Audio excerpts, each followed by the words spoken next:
I'm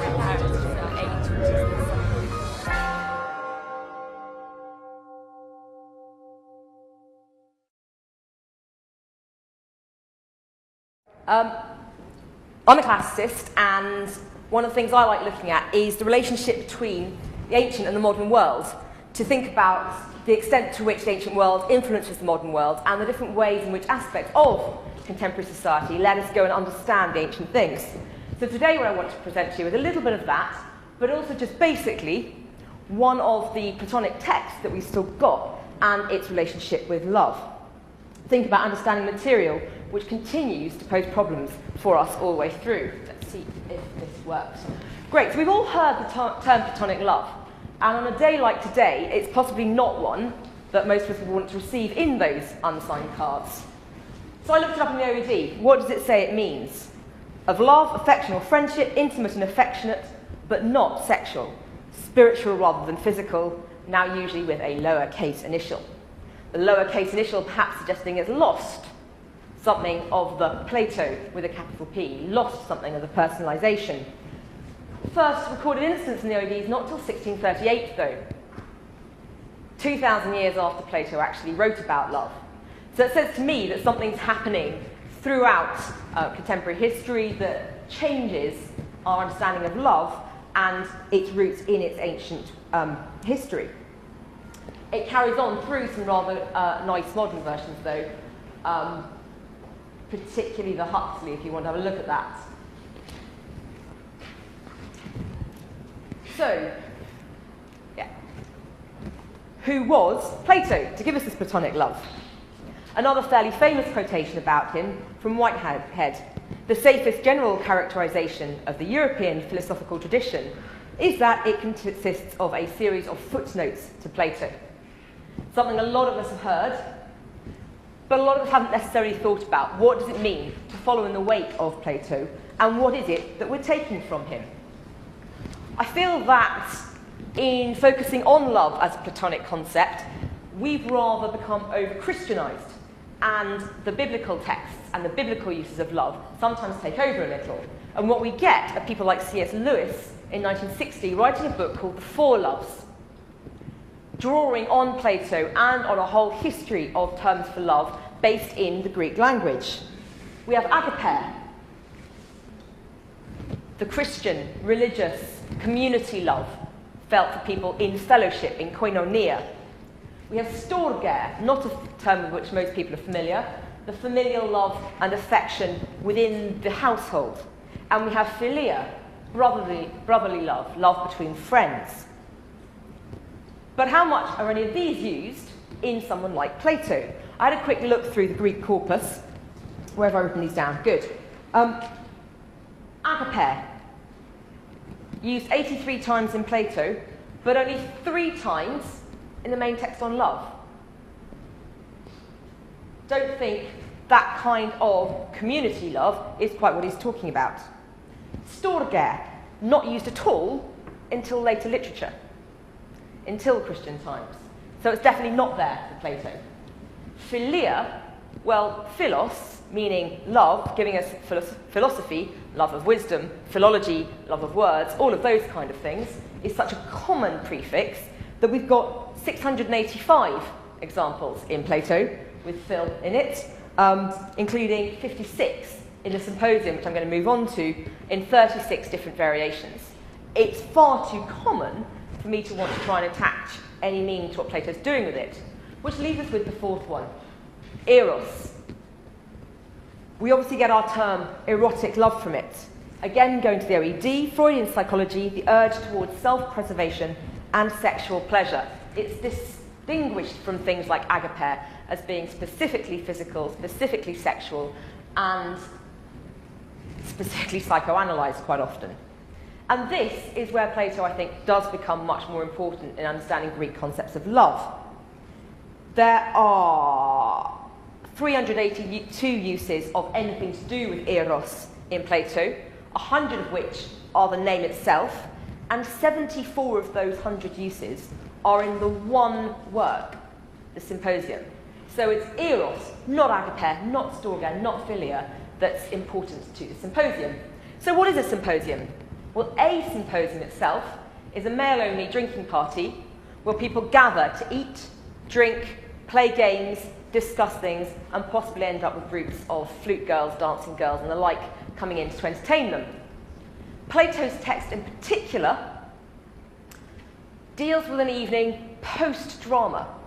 It's an evening after they've drunk to excess, and they come in and they're all rather hungover, but they've decided to have this party anyway, and they agree at the start what they're going to do is not drink.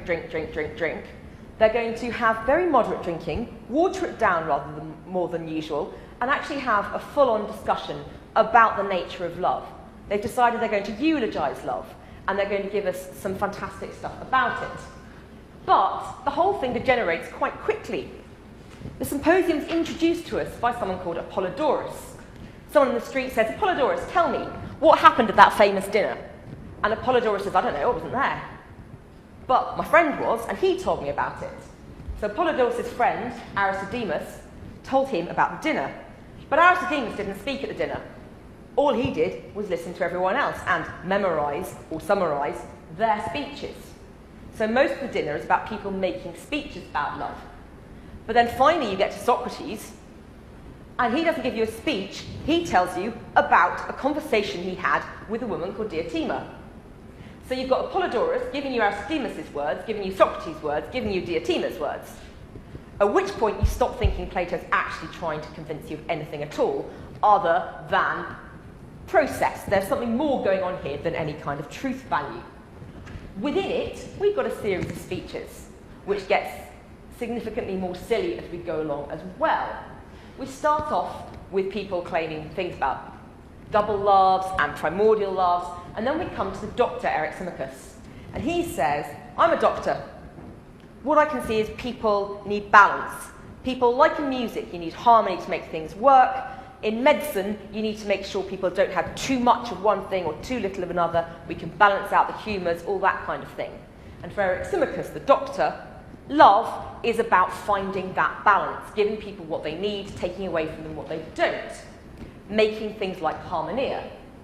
Most famously, you then get Aristophanes. Eryximachus has only spoken because Aristophanes is so busy hiccuping, he can't talk. And when he stops hiccuping, he comes up with this wonderful myth. Originally, there were three kinds of human. There were the humans, there were men, women, and men. Double-headed, four-limbed, fantastic. Got too big for their boots, stopped giving Zeus what was his due. So Zeus got crossed, split them down the middle, told Apollo to turn their heads round so they could see the split, i.e. the tummy button, and people spend the rest of their lives looking for their other half.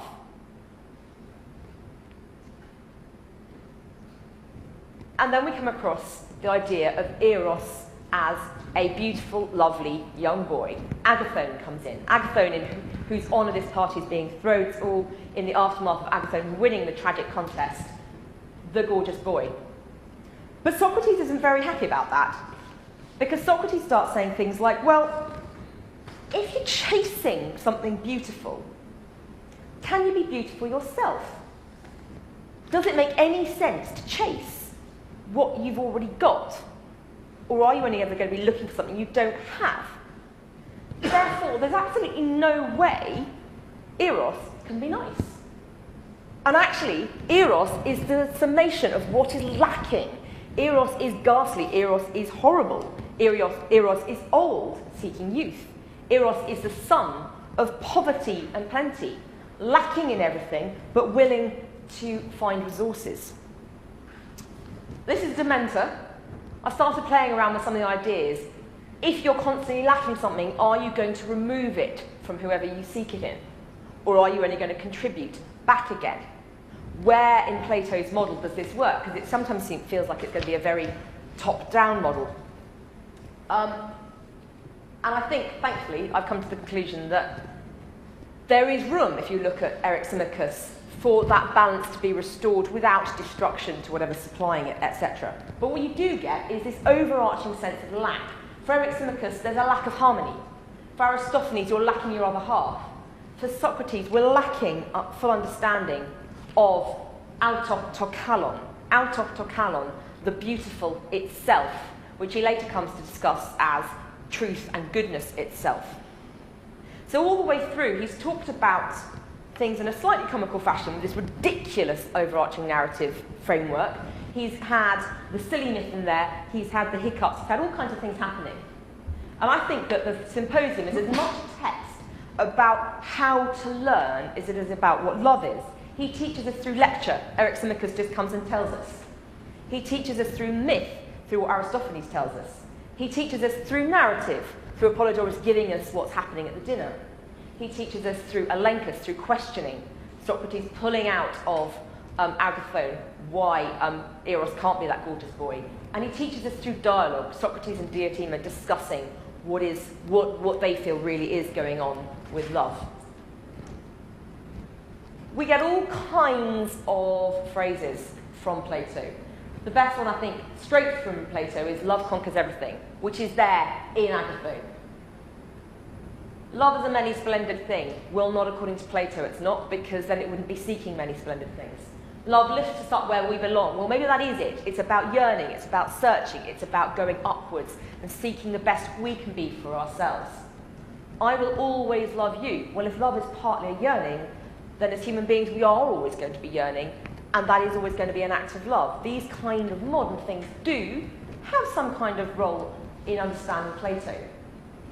So what I think, I've come to think now, is that it's not just a question of who Plato loves, it's a question of what Plato loves and how Plato loves. And what he loves is truth, education, and community. What we've got here are 3 images based on a later poem about love as a bittersweet, obsessed yearning from Catullus. And I think that ambiguity is what Plato leaves us with. And I very much hope that no one does say to me in the immediate future that all they do is love me platonically, because I'm not sure I'm going to know what they mean.